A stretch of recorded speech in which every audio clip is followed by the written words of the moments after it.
Hoje, no Complexo do Alemão, o Rio de Janeiro amanheceu cercado, uma das maiores operações já registradas na história do Estado contra o Comando Vermelho deixou a cidade em alerta e levantou uma pergunta que poucos têm coragem de fazer.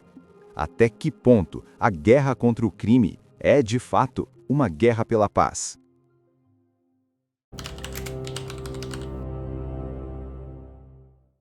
Durante a madrugada, centenas de agentes das polícias civil, militar e federal cercaram várias comunidades do Complexo do Alemão e também regiões próximas da Penha. A operação foi classificada pelas autoridades como uma ofensiva inédita, com o objetivo de desmantelar o poder armado e financeiro do tráfico. No entanto, o que se viu nas ruas foi uma verdadeira zona de guerra. Moradores relatam horas de tiroteio, bloqueios nas entradas das comunidades e até interrupção de serviços básicos, como transporte e energia. Helicópteros sobrevoavam baixo, drones registravam imagens e blindados avançavam por becos estreitos, onde a vida cotidiana foi substituída pelo medo. Até agora, o balanço oficial aponta pelo menos 64 mortos durante os confrontos. Entre eles, 4 eram agentes de segurança.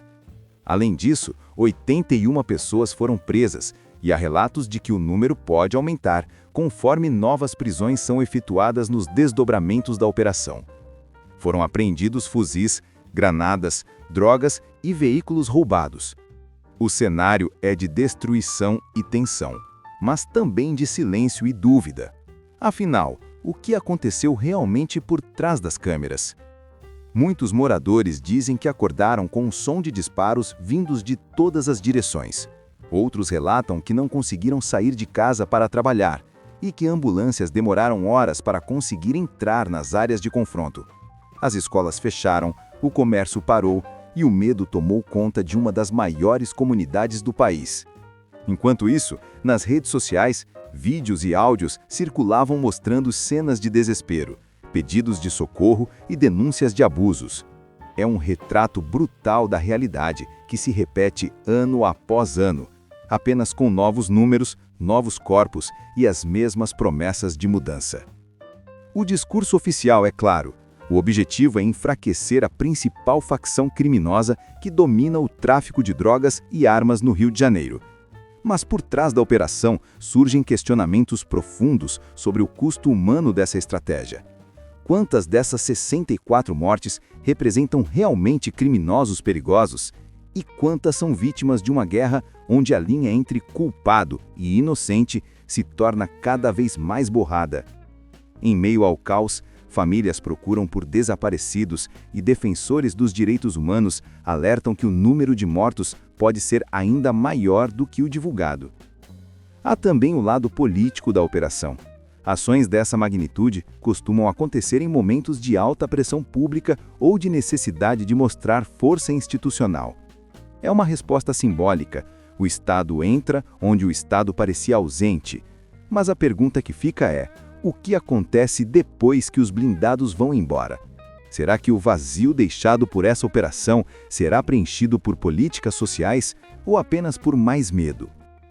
Enquanto as forças de segurança comemoram a destruição de pontos de tráfico e a apreensão de armas, os moradores enfrentam um cotidiano ainda mais difícil. Muitos afirmam que as operações deixam rastros de destruição e pouco resultado prático. O crime se adapta, muda de lugar e o ciclo recomeça.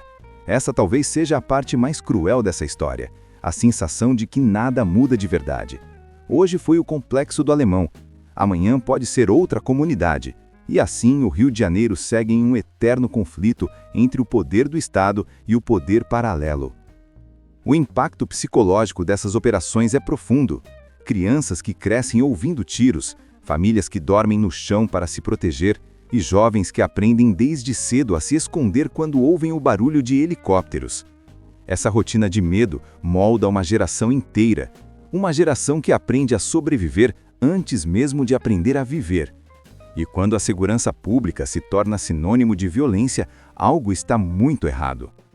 Por outro lado, há quem defenda essas ações com veemência. Para muitos, é a única forma de conter o avanço das facções. O tráfico, afinal, impõe terror, domina territórios e recruta jovens com promessas de dinheiro e poder. Ignorar isso seria fechar os olhos para a realidade. Mas será que enfrentar fogo com fogo é realmente a solução?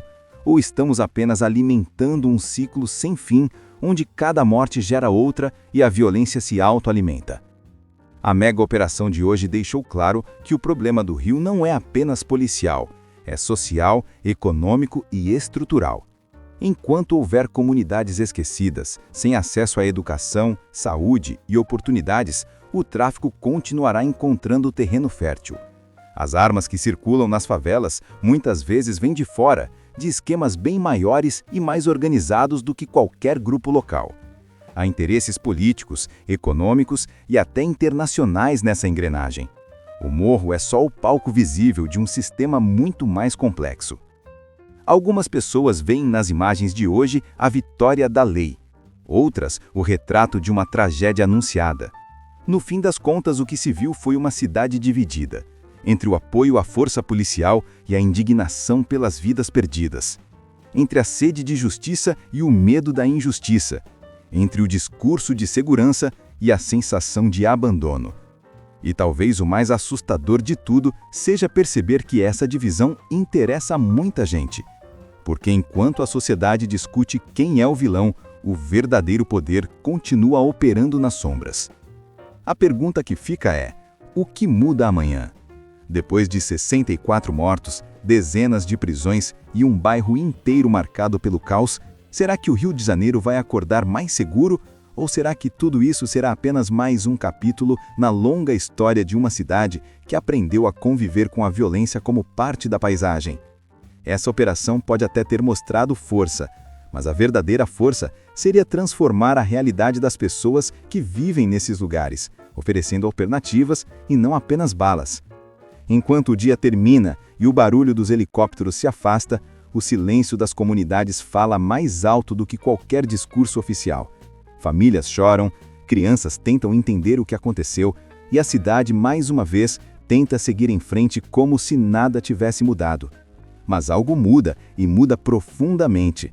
Cada operação como essa deixa cicatrizes, visíveis e invisíveis, que demoram anos para se curar. No fim, o que o Rio de Janeiro vive hoje é um espelho do Brasil, um país em conflito com ele mesmo, tentando equilibrar a justiça e a sobrevivência, a lei e o medo.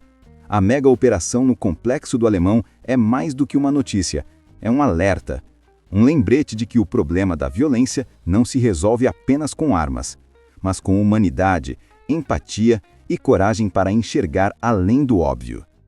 Fique atento aos desdobramentos, questione as narrativas fáceis e lembre-se, entender o que realmente acontece é o primeiro passo para mudar o que sempre se repete.